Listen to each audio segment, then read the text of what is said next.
자, 이제 뭐 마지막 시간이죠. 그럼 또 가기 전에 옆 사람들하고 인사해야겠네요. 야, 다음에 또 언제 보냐? 뭐 이렇게 해가지고. 참. 아니, 그래. 아니, 등록했으면은 자주들 보는 게 정상이지. 하긴 뭐 제가 보더라도, 그죠? 오래간만에 얼굴 보는 분도 있으니까. 그죠? 설마 저기 박관 양반하고 협의를 다 해서 장기적인 계획으로 전환한 건 아니죠? 올해 해가 떠나야 돼. 올해 최소한 1차 이상은 돼야 되잖아요. 그죠? 1차 이상은. 우리 해가 이렇게 쭉 돌려가지고 얘는 해가 6점 맞을 수 있게끔 가요. 이 과목은. 그거를 여러분들이 빠지지 않고 열심히 오면 그렇게 갈 수 있게 선생님이 돌려서 그렇게 가게 해줘요. 해주는데, 근데 얼굴은 보여줘야지 뭘 어떻게 해줄 거 아니에요. 얼굴도 안 보여주는데 뭐 어떻게 하란 얘기예요, 그거를. 그리고 이거 미리 또 말씀드리는데 7월 달에 되면 문제풀이 하죠. 그 문제집 안에 보면 답하고 해설이 있죠. 그러니까 이걸 또 들고 또 들어간다고요. 혼자 공부하겠다고. 그러면서 혼자 까먹고 앉아있는 거예요, 이렇게. 왜냐면 들어도 지금 이게 안 남는데 혼자서 하기만 알고 있는 것 갖고만 정리할 거 아니에요. 그죠? 그러면 자기는 나름대로 열심히 했다고 생각했는데 7, 8월이 지나고 9월 달에 등장해가지고 모의고사를 보죠. 모의고사 성적을 안고 또 쓰러지는 거예요. 이게 왜 그렇게 되는 거야? 난 나름대로 열심히 했는데 왜 성적이 또 안 나오는 거야? 왜? 잊어먹었으니까. 그러니까 이게 제가 그러잖아요. 이거는 시험에 따른 왕도가 없어요. 누가 꾸준히 열심히 하느냐 이게 관건인 거예요. 이게 열심히 나오시게 쭉 들으셔야 되는 거예요. 그죠? 저는 아까 잠깐 보고 깜짝 놀랐어요. 야, 오랜만이다. 뭐 이런 소리가 안에서 들리길래 이게 도대체가 무슨 소리냐, 이게. 아니, 어떻게 같은 수강생끼리. 아니, 선생하고는 뭐 그럴 수는 있어요. 한 주 안 나오면 2주 만에 보는 거니까. 근데 이거는 수강생끼리 야, 오랜만이다. 뭐 잘 지냈어? 뭐 이렇게 얘기하고 보니까 도대체가 오래부른지는 모르겠으나 그래. 얼마 만에 나왔길래. 참. 아니, 제가 그러죠. 우리는 인원이 다 합격해도 우리는 나중에 내년에 여기 광고할 때 합격자 수로 얘기하면 안 된다 그랬잖아요. 우리는 합격률로 승부를 해야지. 그렇잖아요. 예? 한번 합격률을, 야, 거기를 1차 합격률이 100%래. 뭐 이런 소리 나와줘야 되잖아요. 그죠? 예? 인원이 다 돼도 많은 인원이 아니라니까요. 진짜. 제가 지금 강의하고 있는 학원 중에서 제일 가족적인 분위기예요. 지금. 그죠? 가족적인 분위기여가지고 얼굴이 다 기억이 나는 거예요. 얼굴이. 누가 안 나오면. 벌써 여기 처녀들 둘 오늘 안 나왔잖아요, 지금. 이 둘은. 참, 진짜. 요즘 이 처녀도 자주 나오다가, 잘 나오다가, 최처녀는 왜냐하면 잘 안 나오는 것 같아서, 꼭 나오라고 얘기하는 거고, 이 처녀는 자주 나와서 걱정을 안 했는데, 요즘 또 이 친구도 또 이게 지금 들쑥날쑥하고 있는 거예요. 참. 좀 도와주세요. 예? 어떻게 선생을 도와줘야지 선생도 어떻게 해보려고 그럴 거 아니에요, 그죠? 프로그램은 다 준비가 돼 있어요. 7월 달부터 시험 본다고 그랬죠, 매주. 응? 매주 시험 보는 거예요, 매주. 우리 기억을 두들겨야 되니까. 그렇죠? 예? 그래서 자꾸 돌면 그 개론이 이제 조금씩 귀에 들어오기 시작해요. 처음보다는 그래도 낮아지는 거 아니에요. 처음에 무슨 용어인지는 모르겠으나 이제 자꾸 듣다 보면 얘가 아마 이런 거 같다. 이게 조금씩 용어가 이해가 되기 시작해요. 그러면 문제지를 보면 이제 답이 보이기 시작해요. 답이. 그럼 성적 나오는 거예요. 그죠? 오늘도 남아서 공부하고 하나요? 오늘은 또 불안한 날이에요. 또 비가 오고 있어서. 중개사분들이 또 이 기상에 아주 민감해가지고, 비 오는 날 또 갑자기 사라지지 않나 뭐 이런 거. 또 오늘 저녁반도 걱정이 돼요. 틀림없이 오늘 같은 날 이 주사파들 있죠. 이분들이 오다가 어디로 사라진다고요. 누군가가 보림료를 마시자 뭐 이런 거 증류수 마시자 그러면 갈 거 아니에요 또. 나중에 여러분들이 시험 끝나면 시험 끝나는 날 많이 마실 수 있고요. 합격자 모임할 때 진짜 또 많이 마실 수 있어요. 그렇지 않아요? 그날을 위해서, 그렇죠? 열심히 해주면 돼요. 참. 그래서 이제 그날 얘기했죠. 맞춰놨던 드레스하고, 그죠? 턱시도를 입고 한번 모여야 될 거 아니에요. 그죠? 네? 아니, 그거 괜찮은 거예요. 뭐 간단한 거, 뭐 드레스라고 해서 뭐 화려한 거 얘기하나요? 뭐 몇 개, 일상복 같은 거 하나 해가지고 하면 좋죠. 뭐, 그죠?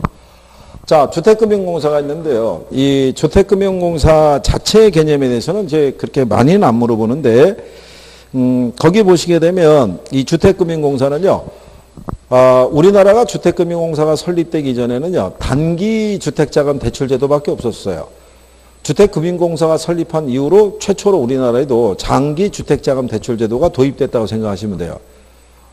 그러니까 주택금융공사가 2004년도에 설립을 했거든요.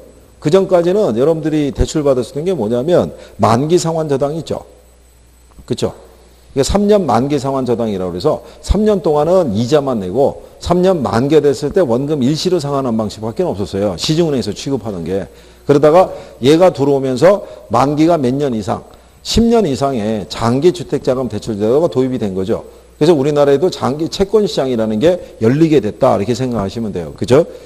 자, 그러면 얘네들의 주요 업무라는 것 중에서요. 채권 유동화, 채권 보유라는 게 있고요. 주택 저당 증권이라든가 그다음에 학자금 대출 증권 및 유동화 전문회사 등이 주택 저당 채권을 유동화 자산으로 발행한 유동화 증권에 대한 지급 보증 이렇게 돼 있잖아요. 근데 거기서 뭐 의의가 있고 주요 업무가 있다 그랬을 때 거기 보면 학자금 대출 증권이라고 돼 있죠. 네. 얘에 대한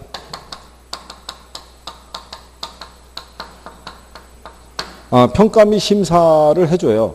그러니까 학자금 대출에 관련된 업무는 장학재단으로 이관을 시킨 거예요. 어디로 이관시켰다? 장학재단으로. 거기서 업무를 취급해요. 근데 그 주택금융공사에서 학자금 대출 있죠. 이게 증권이라는. 대출 채권을 기초로 해서 얘네도 증권은 발행할 수 있어요. 발행하는데 학자금 대출 채권이라는 명칭은 안 써요. 여러분들 아시는 MBS 아시죠? 네, 주택저당증권이라든가 주택저당채권 담보부 채권 있죠. 그 명칭을 빌려서 발행을 하는 거예요. 그러니까 학자금 대출 채권으로는 발행한다 안 한다. 그 명칭으로는 발행 안 하고 그냥 MBS에 포함시켜서는 운영하고 있다고 생각하시면 돼요. 그래서 평가비 그냥 뭐 하고 있다. 심사하고 있고 이 명칭으로는 발행한다 안 한다. 안 한다고 생각하시면 돼요. 그래서 그런 정도 인식하시면 되겠고요. 그 다음에 거기 보시게 되면 뭐 저당 채권 유동화했을 때요. 주택 저당 채권을 담보로 자기 자본의 50배를 초과하지 않는 범위 내에서 주택 저당 채권 담보부 채권을 발행할 수 있다 이렇게 돼 있죠. 근데 이제 거기 구성에 있을 때 내용에 보게 되면 니은에 이렇게 돼 있죠. 공사는 채권 유동화 계획에 따라 자신을 수탁자로 하는 신탁을 설정해서 주택 저당 증권 또는 학자금 저당 증권을 발행할 수 있다 이렇게 돼 있죠. 학자금 저당 증권을 발행할 수 있다는 건 지워주시고요. 그러니까 이 명칭으로는 발행을 안 하고요. 얘를 이렇게 발행한다고요. 주택 저당 증권이나 주택 저당 채권, 담보부 채권의 형식을 빌려서 발행한다고요. 학자금 대출 채권의 명칭은 안 쓰고 명칭은 주택 저당 증권, 주는 주택 저당 채권, 담보부 채권 있죠. 이 형식을 빌려서 발행하는 거예요. 발행을. 그러니까 이거는 법령에 기초한 거예요. 법령에. 제가 주장하는 게 아니라 법령에 그렇게 돼 있다고요. 그래서 그렇게 구별하시면 돼 있고 그리고 지난번에 이렇게 얘기했어요. 주택금융공사는 자기들이 보유하고 있는 주택 저당 채권을 기초로 뭐를 발행할 수 있고 주택 저당 증권을 발행하고요. 이거를 담보로 해서 뭐를 발행한다. 주택 저당 채권, 담보부 채권을 발행하는 거예요. 그죠? 이것도 시험 지문에서 써요. 이걸 기초로 얘를 발행하고요. 얘를 담보로 해서 이걸 발행한다고요. 그게 그대로잖아요. 명칭이. 주택 저당 채권을 뭐로 해서 담보로 해서 발행하니까 주택 저당 채권, 담보부 채권이라고 얘기하는 거예요. 그죠? 얘네 차이는 뭐냐면요. 자기 신탁이 설정이 되느냐 안 되느냐 이 차이점이에요. 그죠? 거기 나와 있잖아요. 거기 보시면 주택 저당 그 증권할 때 저당 채권 유동화의 니은에 보면 공사는 채권 유동화 계획에 따라 자신을 수탁자라는 신탁을 설정해서 주택 저당 증권을 발행할 수 있다 이렇게 돼 있죠. 그러니까 자신을 수탁자로 하는 신탁이 자기 신탁이라고요. 우리나라에서 신탁 제도가 바뀌면서 자기 신탁 제도가 허용이 된 거예요.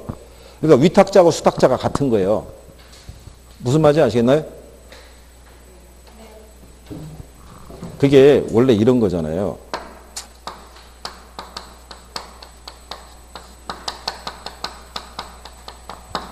위탁자가 원래 수탁자가 틀리죠.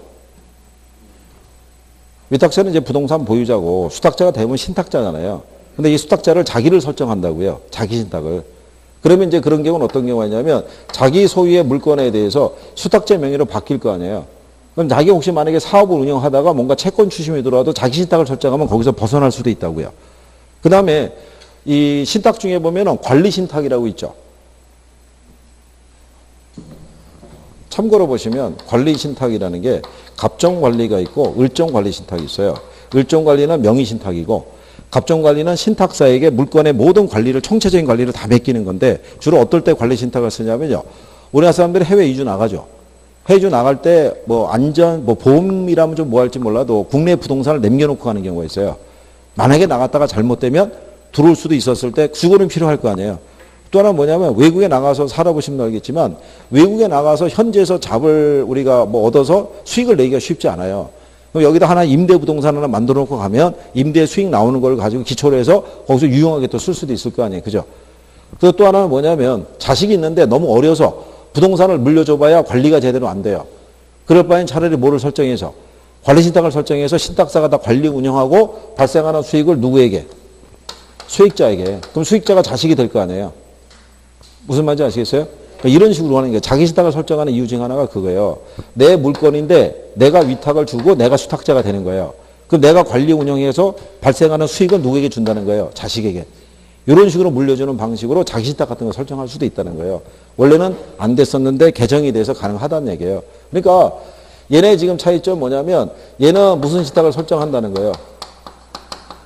네, 얘는 자기 신탁 설정이 안 된다는 거예요. 차이점이에요. 그러니까 그게 이제 그 내용이니까 이거 그러면 선생님이 왜 이거 일일이 다 얘기하겠어요.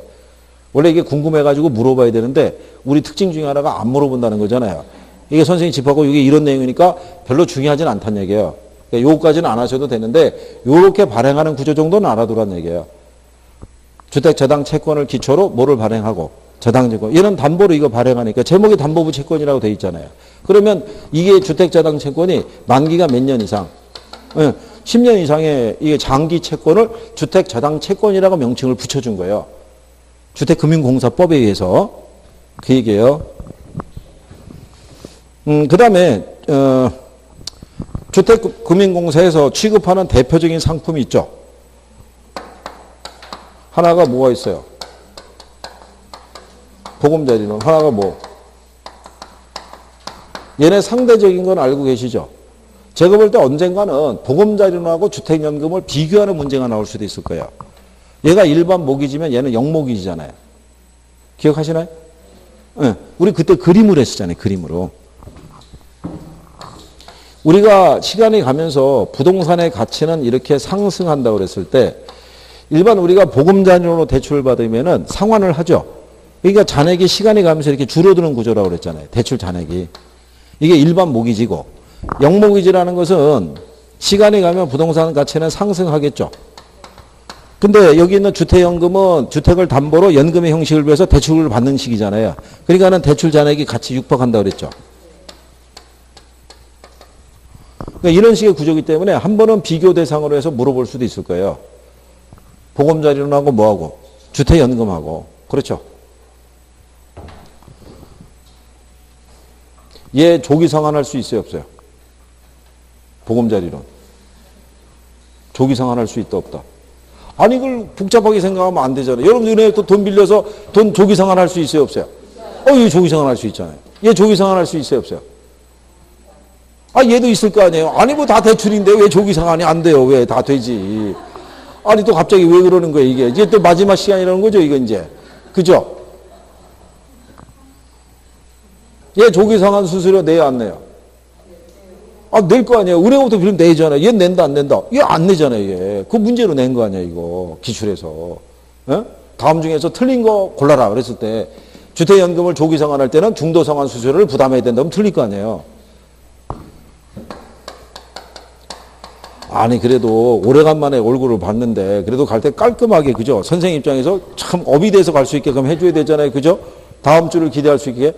드디어 세종시 학생들이 궤도에 올라갈 조짐이 보이는구나. 뭐 이렇게.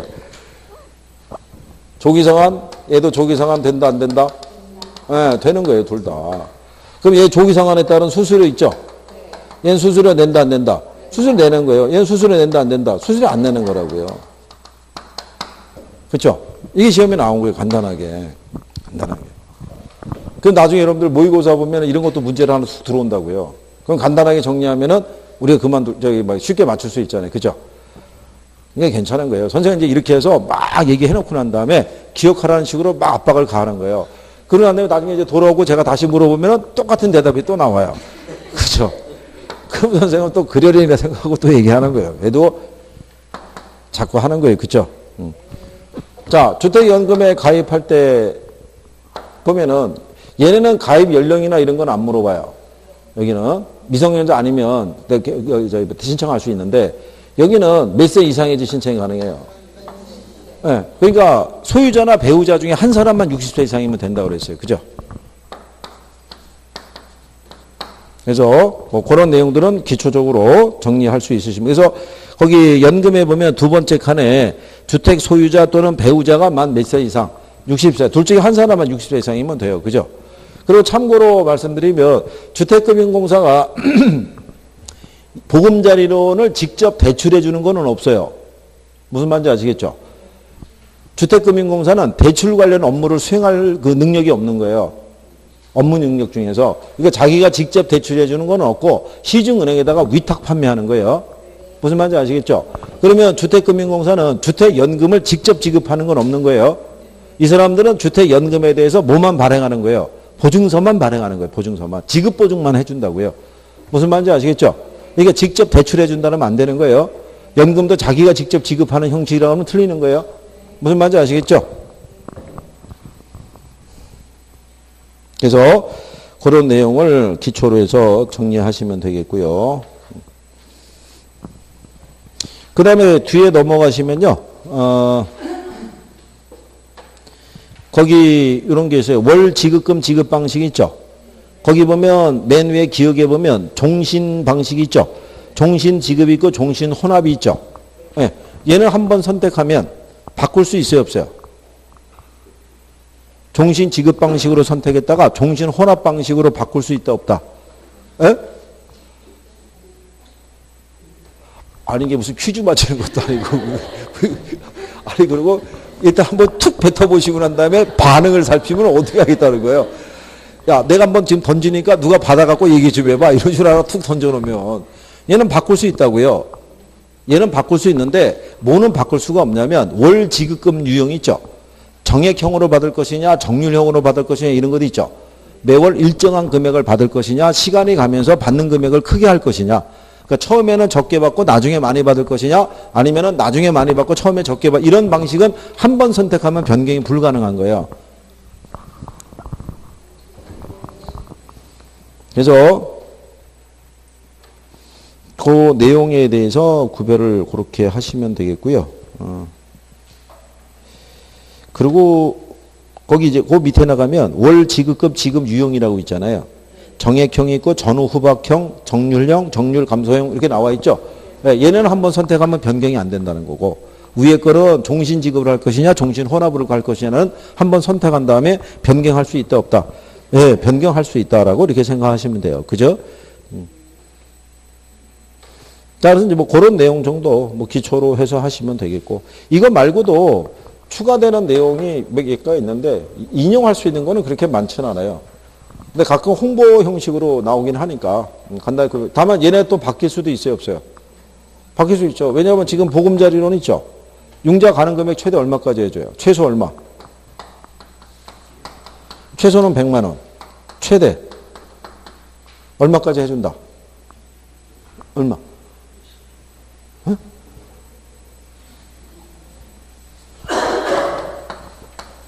최대 3억까지 해준다고요. 3억. 이게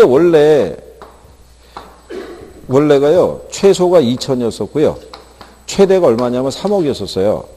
그랬다가 얘를 5억으로 올려준 거고요. 얘를 100만 원으로 낮춰준 거죠. 그러니까 이용할 수 있는 한도를 넓혀준 거죠. 그렇잖아요. 그러니까 2천만 원 이상만 대출이 받을 수 있었는데 얼마도 100만 원도 이 보금자리를 대출 받을 수 있게끔 해줬으니까 보금자리를 이용할 수 있는 범위가 커진 거잖아요. 그렇죠. 그리고 융자 받을 수 있는 규모를 최대 얼마까지 5억까지 늘려줬단 말이에요. 근데 이번에 경기가 안 좋아 작년에 왜 대출 규제 막 옥죄고 막 그랬었잖아요. 그래가지고 이거 한도를 3억으로 줄여버린 거예요. 지금은 그래서 보금자리론 신청해가지고 대출 받을 수 있는 최대 금액이 얼마? 네, 3억 이상은 대출을 못 받는 거예요. 거기다 이제 이번에 DTI라든가 LTV 이거 비율을 조정하게 되면 차입자들 입장에서는 이제 돈 빌려 쓰기가 쉽지가 않죠. 자금 조달하기. 이게 1, 20% 차이가 되게 커요. 집을 구입을 할 때. 그 수천만 원이잖아요, 그 돈이. 이거 그걸 내 돈으로 만들 수 있는 염려가 관건이 크죠. 그래서 어쨌든 최소 지금 100이고 최대 얼마? 3억인 거예요. 대출 기간이 어떻게 되는지는 아세요? 대출 기간? 10년. 또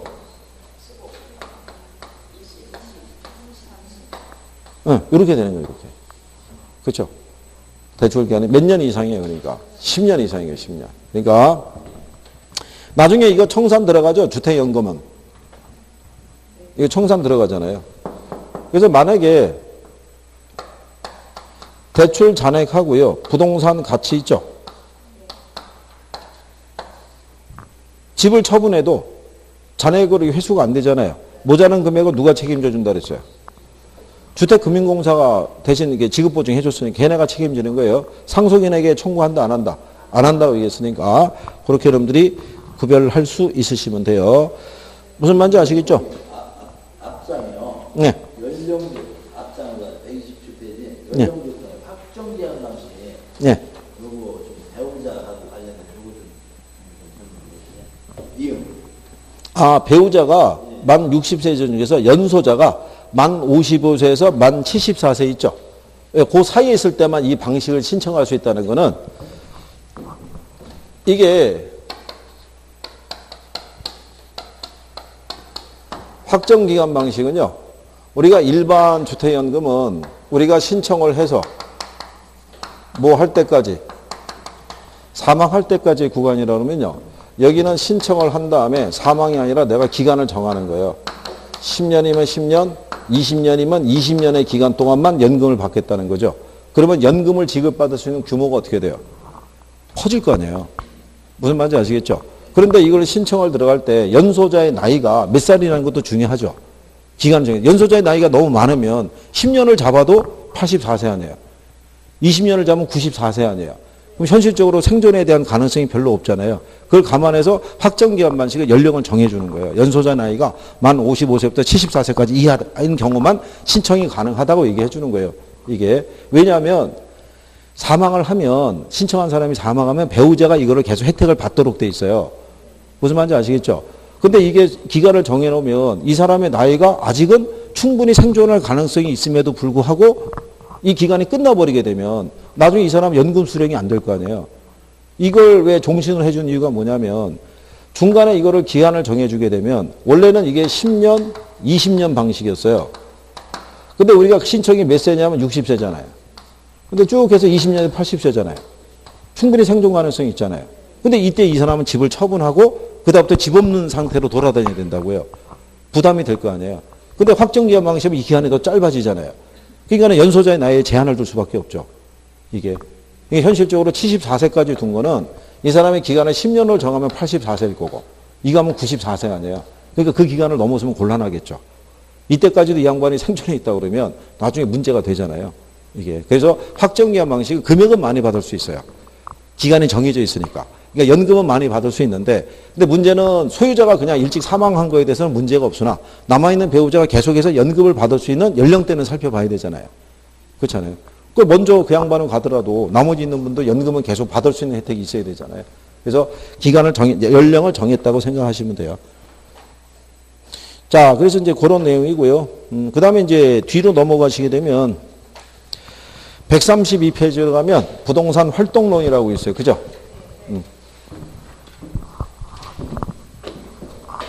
이게 이제 우리 요약집에는 제목이 부동산 활동론이라고 되어 있는데요. 여러분들 이제 시험 목차상에서는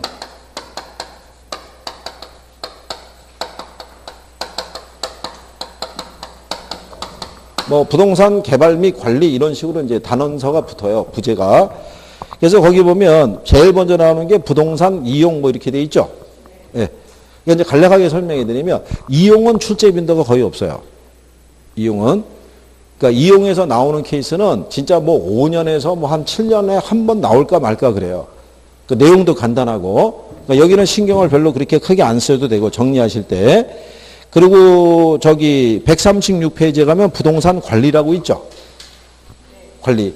관리는 한 문제에서 두 문제가 나와요. 관리는. 그 다음에 139페이지에 가면은 부동산 개발이라고 있죠. 개발이 적게 나올 때는 두 문제 나오고요. 최대 많이 나올 때는 네 개까지도 나와요. 네 개까지도. 그러니까 지금 단원의 비중을 얘기하는 거예요. 그러니까 뭐가 제일 비중이 크다는 얘기예요. 개발이 비중이 크다는 얘기예요. 개발이. 그 다음에 마케팅이 있죠. 뒤로 가시면 우리는 여기 또 마케팅 여기 안 나요. 그 다음에 지대론 말 이렇게 나오죠. 지대론. 지대론도 별표해야 돼요. 지대론도 매년 하나 나와요. 나오는데 149페이지 하단에 가면 지대이론 이렇게 돼 있죠. 그래서 차액지대, 뒤에 가면 위치지대, 절대지대 나온 곳 있죠. 네, 그런 정도 기초하시면 돼요. 그리고 입지론 쪽으로 들어가면 여기는 주로 상업입지론에서 우리가 왜 레일리 허프 계산하는 거 해봤죠? 기억하시나요? 네. 그거 정도 뭐 알아두시면 되고요. 그 다음에 이제 164페이지 있죠. 거기 가면 마케팅 전략이라고 있죠. 예? 네, 걔는 별표 3개예요. 마케팅에서 나오면 주로 여기서 나오는 거예요. 마케팅 전략에서. 그런 거 위주로 이제 정리할 수 있으시면 돼요. 그렇죠? 네. 그러면 이용에 대한 거는 우리가 단원이 바뀌었으니까 다음에 하는 걸로 하고, 이거는 해보고 가셔야죠. 그죠? 금융에서. 지금 개발 및 관리가 아니라 금융에서 최대 융자 가능 금액 계산하는 방법이 있죠. 이거는 정리해야 되니까. 이건 나오니까 계산 문제로. 그죠? 이거 두 가지가 있다고 그랬죠? 주택이 있고 상가가 있고. 에? 주택은 뭐를 기준으로 산정해요? 주택은. 이거.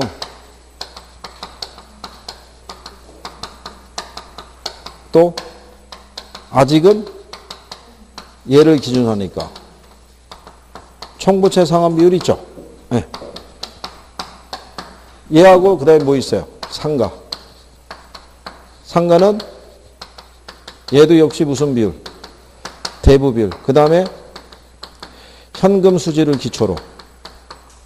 그러면 대부를 통해서 융자 가능 금액 계산하는 거는 부동산 가치에다가 무슨 비율을 곱해서 대부 비율을 곱해서 융자금 계산하면 되고요. 여기는 뭐를 통해서 연 저당상수분의 연소득에다가 DTI 비율이 있죠.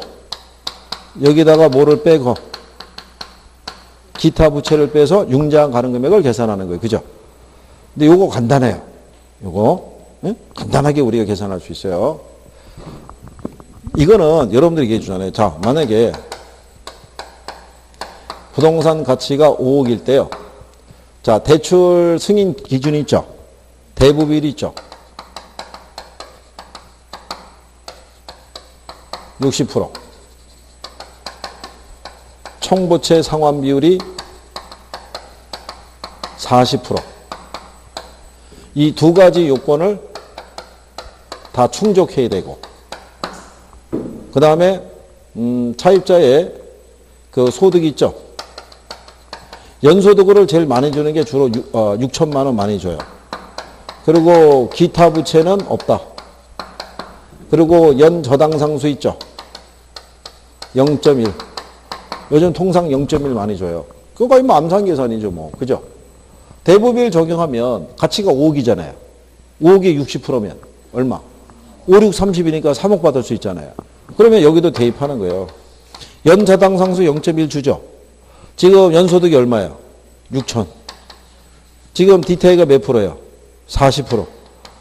그러면 4, 6에 24잖아요. 2,400. 이거 암산으로 되죠? 기타 부채 없죠? 얘가 0.1이죠? 그럼 여기 10배. 그렇죠? 0.1이면 요 크게 10배 계산하시면 돼요. 그럼 2억 4천이죠? 그럼 얘는 3억, 얘는 2억 4천? 그럼 얼마 대출 받을 수 있어요? 2억 4천이죠. 두 가지 요건을 다 충족해야 되니까. 자, 지금 얘가 5억이죠? 얘가 몇 프로? 60%. 그럼 5, 6이 얼마예요? 얘는 3억 융자 받을 수 있죠. 근데 얘를 우리가 대입하면 지금 0.1이잖아요. 연소득이 지금 6천이죠. 근데 DTI 비율이 몇 프로예요? 40%. 그럼 4, 6에 24. 그러면 얘는 얼마? 2,400인데 지금 기타 부채가 없잖아요. 없다는 조건이니까. 그 여기 금액을 구했죠. 요거 계산할 수 있어요, 없어요? 6천에 40%. 4, 6에 24 나올 거 아니에요. 얘가 0.1이잖아요. 0.1이라는 거는 얘 10배라고요. 할인 0.1 때는. 그럼 굳이 계산할 필요가 없잖아요. 0.1만씩 여기 구한 금액에 10배 계산하면 되니까. 그럼 얘는 얼마 융자 받을 수 있다는 거예요? 2억 4천. 그러면 두 가지 조건을 다 충족해야 되죠. 그럼 얼마 대출 받을 수 있어요? 이거죠, 이거. 3억을 융자해 주면 얘는 충족이 되는데 얘는 넘어서잖아요. 이 조건을. 그러니까 두 가지를 다 충족하려고 그러면 작은 걸 선택하면 되는 거야. 뭐를 선택하면 된다? 작은 거. 그러면 이게 나중에 숙달이 되면 이게 거의 암산 계산이라고요. 네? 복잡한 게 아니라. 이 조건이면 할 수 있어요, 없어요? 그래 놓고 이거 해주는 거예요. 그러고 난 다음에 만약에 기타 부채가 사업자금 대출로 이자 1,000만 원 내고 있대요. 이 조건에서. 그럼 어떻게 하면 돼요? 2,400에서 얼마 빼면 돼요? 1,000만 원 빼면 되죠. 그럼 남는 게 1,400이죠. 그럼 얘가 0.1이면 역시 얼마? 그럼 1억 4천. 무슨 말인지 아시겠어요? 그럼 이거 조건 준다 안 준다? 다 주는 거죠. 그러니까 암산으로 가능한 거. 이것만 바꿔주는 거예요. 이 숫자만. 응? 그러면